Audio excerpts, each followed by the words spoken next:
Sir आप हमारी industry को अगर देखा जाए, हमारी शोबिज इंडस्ट्री जो है, जितना नॉलेज आप रखते हैं और जितना आपको पता है इसके बारे में, मुझे नहीं ख्याल कि पाकिस्तान के किसी और सेलिब्रिटी को इतना ज्यादा इस फील्ड के बारे में पता हो। एक्सक्यूज मी सर, जी जी सॉरी, इतना ज्यादा फील्ड के बारे में पता हो। तो मैं आपसे ये जानना चाहूंगा सर, आपकी शक्ल भी बहुत अच्छी है, आप प्रेजेंटेबल हैं, आप बोलते बहुत अच्छा है सबसे ऊपर, और आपके पास नॉलेज बहुत ज्यादा है।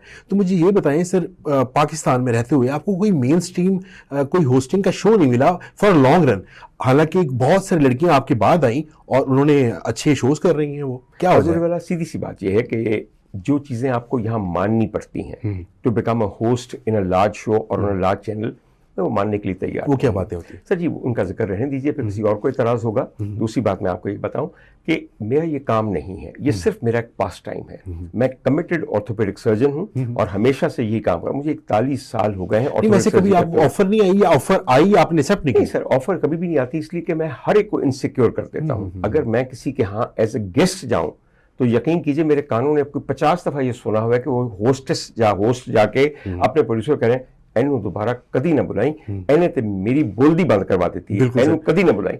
आप इतने इनसिक्योर लोग हैं, आप इस कदर ज्यादा लैक ऑफ नॉलेज है आपके अंदर, आपको पता ही नहीं क्या बात करनी है। तो तलाती हुई जबान में बेवकूफाना सवाल, बहुत क़यामत होगी तो क्या कर दिया। अब मैं आपसे एक रैपिड फायर करूंगी। ये बताइए कि मरियम बिलाल या बिलावल भुट्टो, ये क्या बकवास है? यही चीजें सारा दिन सुनने को मिलती हैं।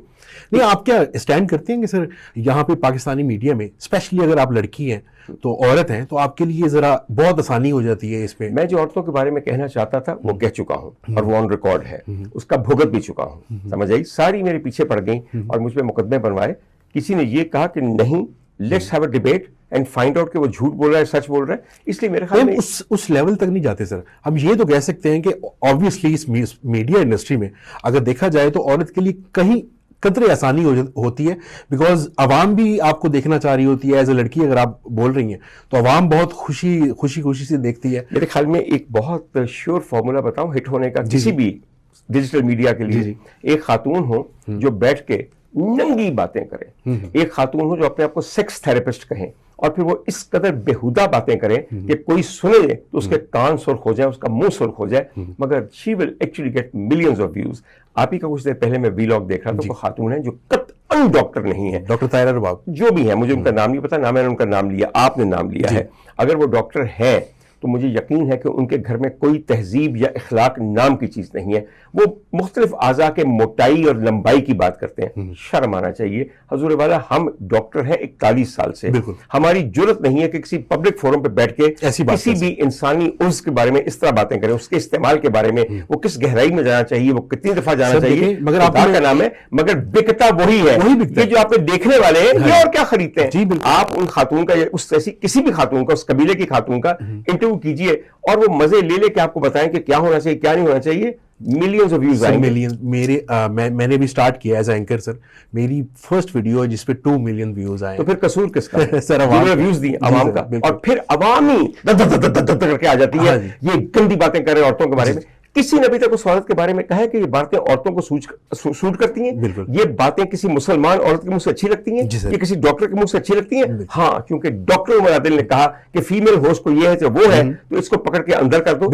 इसे क्यों नहीं अंदर करते? बेहुदगी में, फहाशी में आपने उन औरतों को बैन कर दिया है जो डांस करके रोजी कमाती है लाहौर के कमर्शियल थिएटर में। बल्कि मैं उसी तरफ आना चाहूंगा सर। पहले इस तरफ तो खत्म कर लें, उधर भी आ जाएंगे। जो यहाँ बैठ के वीलॉग करती हैं, जो आपके हर वक्त फोन के अंदर है, उनके ऊपर कोई कैमरा एक्ट, कोई पीका एक्ट, कोई डिसेंसी एक्ट लगता है? नहीं लगता। समझ आई मेरी बात की आपको? सर मैं उसी तरफ आ रहा था। अभी गवर्नमेंट ने सर बड़ा बैन कर दिया है स्टेज पे ना रक्स को।